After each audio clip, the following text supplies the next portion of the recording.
2024 के अंदर real estate market कैसा करेगी, आज आशीष जी से डिस्कस करेंगे।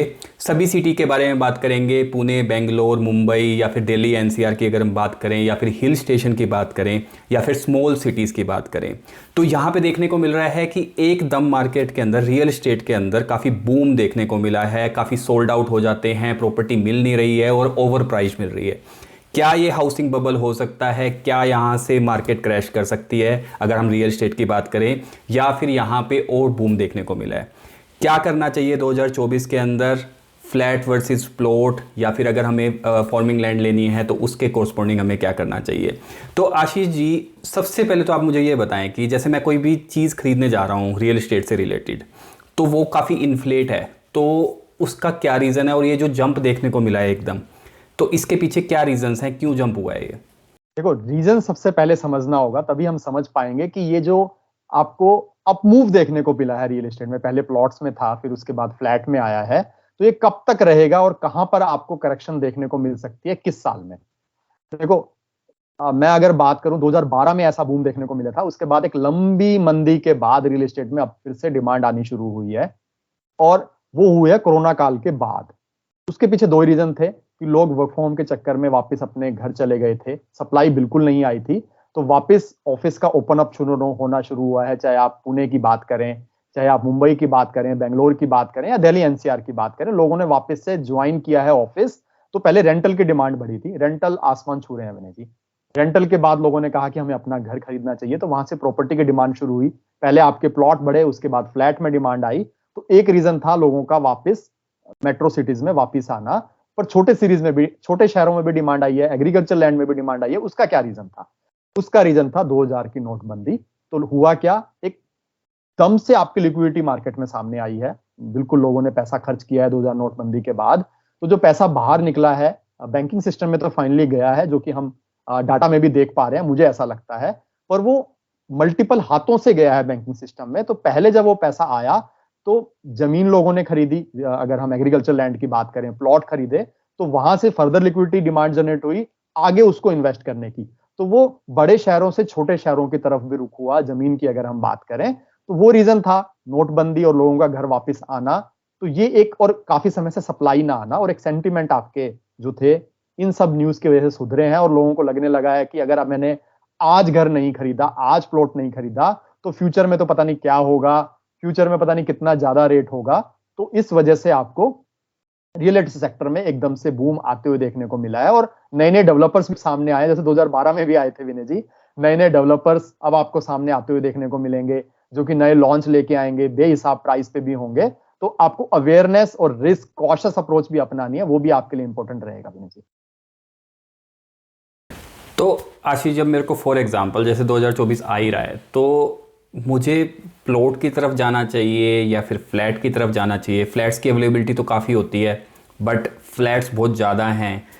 तो आपकी नज़र में फ्लैट वर्सेस प्लॉट अगर मैं बात करूं, तो आपकी कौन सा ज़्यादा मुझे रिटर्न दे सकता है? देखो, जमीन कम हो रही है विनय जी, सब जगह पर, चाहे मेट्रो सिटीज की बात कर लो या छोटे शहरों में बात कर लो। पहले छोटे शहरों की बात कर लेते हैं, जो कि टायर टू टायर सिटी रहती है। लुधियाना की बात करें, या हरियाणा के कुछ पर्टिकुलर सिटीज की बात करें, साउथ में किसी पर्टिकुलर सिटी की बात करें, अभी तो सब जगह पर बूम था। मुझे लगता है कि वहां पर ये खत्म हो चुका है। और ज्यादा मेरे को प्राइस एस्केलेशन की उम्मीद नहीं है, क्योंकि छोटे शहरों में ऐसा नहीं है कि विनय जी लोगों के पास बाइंग कैपेसिटी बहुत ज्यादा हो। आप क्या अनुमान लगाते हैं कि छोटे शहरों में 2 करोड़, 3 करोड़, 4 करोड़ से ऊपर क्या कोई प्लॉट खरीदेगा या घर खरीदेगा? तो मुझे लगता, और वहां पर लोन की अगर हम बात करें, फाइनली कुछ लोग लोन पे भी घर खरीदते हैं, तो उनकी सिविल स्कोर को भी अगर आप देखो, उनकी टोटल इनकम को भी देखो, तो मुझे लगता है कि वो पोटेंशियल उनका खत्म हो चुका होगा।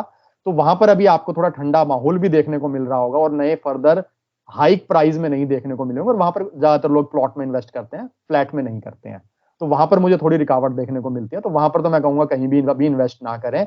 एक कहा भी जाता है कि buy when people are in fear, और sell when people are in greed.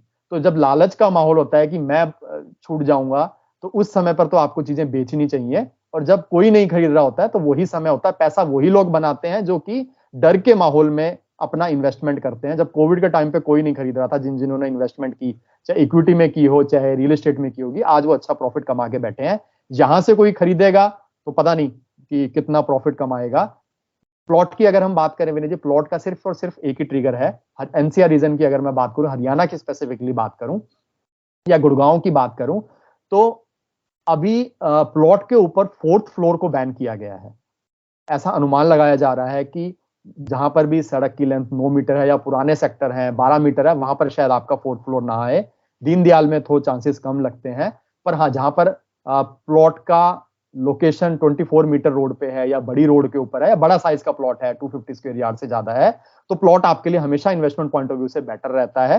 तो प्लॉट आपके कम भी हो रहे हैं या नए लॉन्च नहीं हो रहे हैं, तो इन्वेस्टमेंट पॉइंट ऑफ व्यू से प्लॉट बेटर है। और आपको खुद रहना है, रहने के हिसाब से फ्लैट सबसे अच्छा रहता है, क्योंकि वहां पर आप जो एम्यूनिटीज आपको मिलती है तो वो उसका आप चुनाव करते हैं। और माई वन कंस्ट्रक्शंस अभी काफी ज्यादा पॉपुलर हो रही है, तो नया अगर आपको इन्वेस्टमेंट करना है, नए घर में अगर आपको कंस्ट्रक्शन लिंक प्लान के साथ जाना है, तो माई वन कंस्ट्रक्शन में जाएंगे तो आपके लिए अच्छा रहेगा विनय जी। तो आशीष जी, अब यहाँ पे बात कर लेते हैं कि जैसे ये मार्केट बूम कर रही है रियल एस्टेट की, क्या ये कुछ महीने रह सकती है? क्या यहाँ पे फंसने के चांसेस है? या क्या ये हाउसिंग बबल की तरह ट्रीट किया जाए कि हाउसिंग मार्केट क्रैश हो सकती है यहाँ पे? तो और कई कई लोग ऐसे सोचते हैं कि मार्केट बूम कर रही है, मैं इन्वेस्ट कर दूं, बट वही 2015-2016 की हालत ना हो जाए कि मार्केट बिल्कुल कोई लेने को तैयार नहीं था। तो उस केस में आपकी क्या राय रहेगी कि क्या यहाँ पे हाउसिंग करेक्शन देखने को मिल सकती है? बिल्कुल देखने को मिलती है विनय जी। ये डर का माहौल अभी नहीं है। लोग अभी फियर ऑफ मिसिंग आउट के चक्कर में या शॉर्ट टर्म में प्रॉफिट कमाने के चक्कर में लोग इन्वेस्ट कर रहे हैं, और एक दिन में ही अगर आप देखेंगे पूरे के पूरे फ्लैट बिक जाते हैं। पर ये एक खतरे की घंटी भी है। तो जो 2012 में ऐसा बूम देखने को मिला था, वैसा मुझे लगता है कि अगले 6 महीने 9 महीने रह सकता है। बट उसके बाद हो क्या रहा है विनय जी, ये समझना है। काफी लोग फ्लैट लॉन्च कर रहे हैं, अभी आप 10% दो, बाकी आप पोजीशन पे देना। अभी आप 30% दो, बाकी आप सुपर स्ट्रक्चर के टाइम पे देना। तो लोगों को यह मतलब नहीं है कि हम बाद में पैसा कब लेके आएंगे। लोग क्या कर रहे हैं, अभी 30% अपना पैसा दे रहे हैं और सोच रहे हैं कि बाद में जब प्रीमियम आएगा उसको बेच के निकल जाएंगे। हो सकता है कुछ लोग ऐसा पैसा बना भी लें, बट फाइनली जब एंड यूजर की मार्केट आएगी, जब ये फियर ऑफ मिसिंग आउट का माहौल खत्म होगा, या जब इनकी नेक्स्ट इंस्टॉलमेंट आएगी सुपर स्ट्रक्चर, जो कि मुझे लगता है कि 2 साल अभी दूर है, 2 साल के बाद जब वो सिचुएशन आएगी जब दोबारा बिल्डर पैसा मांगेगा, उस समय लोग सप्लाई लेके आएंगे कि मेरा तो मुझे प्रीमियम में चाहिए। मैं आपको एक एग्जांपल देता हूँ रीजन का, विनय जी, गुड़गांव का एक प्रोजेक्ट था डीएलएफ का ही, डीएलएफ अल्टीमा। वहां पर लॉन्चिंग काफी अच्छे प्राइस पे हुई थी, 9500 के आसपास के हुई थी। लोगों ने भर भर के पैसा लगाया था और बाद में वो डिस्काउंट पे बिकी थी, क्योंकि जब इश्यूज आने शुरू हुए, इंस्टॉलमेंट आनी शुरू हुई, तो लोगों के पास पैसा नहीं। आपको क्या लगता है विनय जी, 4 करोड़ 5 करोड़ के जिस तरीके से फ्लैट बिक रहे हैं, आपको क्या लगता है कि लोगों के पास इतनी लोन की कैपेसिटी है या उनके पास व्हाइट मनी इतनी है जो वो दे पाएंगे? हो सकता है कि एनआरआई जो बाय कर रहे हैं वो उतना सप्लाई कर पाए, पर फाइनली एंड यूजर की इसको मार्केट को बनना है, इन्वेस्टर्स को बाहर आना है। और जब ये नेक्स्ट इंस्टॉलमेंट आएगी सुपर स्ट्रक्चर की कंप्लीट होने की, या नेक्स्ट आपके पास जब जेब से 60% पैसा जाएगा, तो लोग उसको बेचने निकलेंगे। और जब सप्लाई आएगी तो बिल्कुल यहां से करेक्शन देखने को मिलेगी। जिस तरीके से प्राइस बढ़ रहे हैं, हाँ, कुछ बेल्ट में हो सकता है आपको फायदा हो। अभी नया एयरपोर्ट खुला है ग्रेटर नोएडा में, तो वहां पर एक प्राइस बूम समझ आता है। द्वारका एक्सप्रेसवे बढ़ा है, वहां पर एक प्राइस एप्रिसिएशन समझ आता है। पर 20,000 के भाव पे मुझे समझ नहीं आता पर स्क्वायर फीट पे। हाँ, 10,000 का जिस सिचुएशन से मार्केट चल रही है वो एक रीजनेबल प्राइस मुझे दिखता है। अयोध्या में प्रॉपर्टी के प्राइस बढ़े, वो समझ आता है। पर कितना बढ़ेगा, कितना प्राइस एक अप्रोप्रिएट प्राइस होगा, मुझे लगता है क्रैश आने वाला है। 2024 में नहीं, पर 2025 में तो मुझे दिखता है क्रैश रियल एस्टेट सेक्टर में। तो कॉशियस अप्रोच अपनाएं, एंड यूजर फाइनली फंस जाते हैं। अभी ये इन्वेस्टर मार्केट है, जहां पर रोज वो प्राइस बढ़ा रहे हैं, सोच रहे हैं कि आज मैं थोड़ा पैसा डालूं और वहां से अपना रेट ऑफ रिटर्न जो है, जो आरओआई की बात करें हम, तो वो उनको ज्यादा अच्छा दिखता है कम पैसा लगा के। बट जब डिमांड आएगी उसके बाद यहाँ पर बिल्कुल आपको करेक्शन देखने को मिलेगी। तो कॉशियस अप्रोच लगाएं। किस पर्पज के लिए आप इन्वेस्ट कर रहे हैं? अगर आप एंड यूजर हैं तो एंड यूजर के हिसाब से अपना घर खरीदें, एक घर खरीदें फ्लैट की अगर हम बात करें। बाकी इन्वेस्टमेंट के विनय जी बहुत सारे हॉरिजन है आपके लिए, क्यों इतना रिस्क लेना है, बड़े अमाउंट का रिस्क लेना है? बाकी आप धीरे धीरे अपना बाकी हॉरिजन में अपना इन्वेस्टमेंट कर सकते हैं विनय जी।